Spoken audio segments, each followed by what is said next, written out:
चंडीगढ़ के सेक्टर 22 की mobile market में लगी भीषण आग पर अभी तक पूरी तरह काबू नहीं पाया जा सका है। कल दोपहर करीब 1 बजे लगी यह आग 12 घंटे से ज्यादा समय बिता चुकी है, लेकिन अभी भी मौका धुएं से उठता ही जा रहा है। इस आग में कई दुकानें जलकर खाक हो गई और भारी नुकसान की आशंका जताई जा रही है।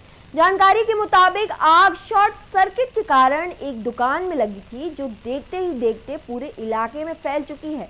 जिस दुकान पर आग लगी थी वहां फोटो लैब भी मौजूद था, जहां बड़ी मात्रा में केमिकल्स रखे हुए थे। इन केमिकल्स के चलते आग ने तेजी से विकराल रूप ले लिया और हालत और भयानक हो गई।